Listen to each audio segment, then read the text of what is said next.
Bonjour, je suis Julien, votre professeur de français. Dans cette deuxième unité, je vais maintenant vous parler du passé simple.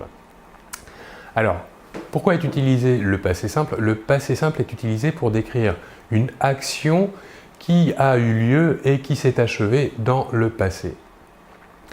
C'est avant tout un temps surtout utilisé à l'écrit, on dira plutôt un temps plutôt littéraire. Le temps équivalent que l'on pourrait utiliser pour le passé simple mais à l'oral, on utilisera le passé composé. Maintenant, je vais vous expliquer comment l'on construit le passé simple. Alors, tout d'abord, la règle générale, le verbe conserve toujours le même radical. Contrairement à d'autres temps où l'on a vu que le verbe pouvait avoir une, deux ou encore trois bases. Commençons par la conjugaison des verbes du premier groupe en ER. Alors la terminaison de ces verbes en ER seront les suivantes. À la première personne, la terminaison sera AI. À la deuxième personne, la terminaison sera AS. À la troisième personne, la terminaison sera A. À la première personne du pluriel, la terminaison sera AM. À la deuxième personne du pluriel, la terminaison sera at, à accent circonflexe TES. Et enfin, à la troisième personne du pluriel, la terminaison sera R, accent grave, R-E-N-T. Un exemple, le verbe chanter. Voilà comment nous allons le conjuguer au passé simple. À la première personne, je chantais. À la deuxième personne, tu chantas. À la troisième personne, il, elle ou on chanta. À la première personne du pluriel, nous chantâmes. À la deuxième personne du pluriel, vous chantâtes. Et enfin, à la troisième personne du pluriel, il ou elle chantèrent. Voilà pour les verbes, la conjugaison des verbes du premier groupe en ER au passé simple.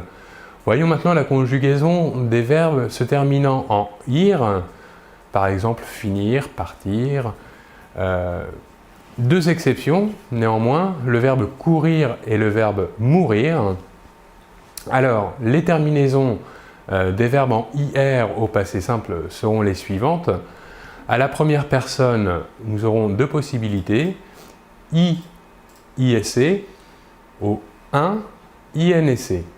À la deuxième personne, ISC, ou, deuxième possibilité, 1, INSC. À la troisième personne du singulier, IT, deuxième possibilité, 1, INT. À la première personne du pluriel, IM, I accent circonflexe MES, ou deuxième possibilité, INMES. À la deuxième personne du pluriel, première possibilité I accent circonflexe TES, ou deuxième possibilité INT, INTES.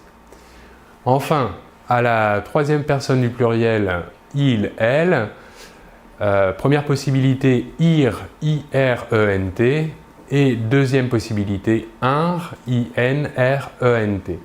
Un exemple, à la première personne avec le verbe finir, le verbe finir se conjuguera ainsi au passé simple. Je finis, tu finis, il, elle, on finit.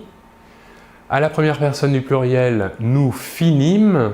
À la deuxième du pluriel, vous finîtes. Et enfin, à la troisième du pluriel, il, elle, finirent. Passons à la conjugaison maintenant des autres verbes au passé simple. Donc les terminaisons seront les suivantes. À la première personne, U, US. À la deuxième personne du singulier, tu, US. À la troisième personne du singulier, il, elle, on, U, UT. Passons maintenant aux trois autres personnes du pluriel. À la première personne du pluriel, nous, la terminaison sera U, accent circonflexe MES. La deuxième personne du pluriel, vous, ut, U, accent circonflexe TES. Et enfin, à la troisième personne du pluriel, il, elle, eurent, U accent circonflexe, RENT. Prenons un exemple. Le verbe être, ici qui est irrégulier, le verbe être se conjuguera ainsi. Nous le conjuguerons à la première personne je fus, à la deuxième personne tu fus, à la troisième personne il, elle, on fut, à la première personne du pluriel nous fûmes, à la deuxième personne du pluriel vous fûtes, et enfin à la troisième personne du pluriel il ou elle furent. Voilà pour cette explication sur le passé composé. Je vous remercie beaucoup de votre attention et l'on se retrouve très bientôt. Au revoir.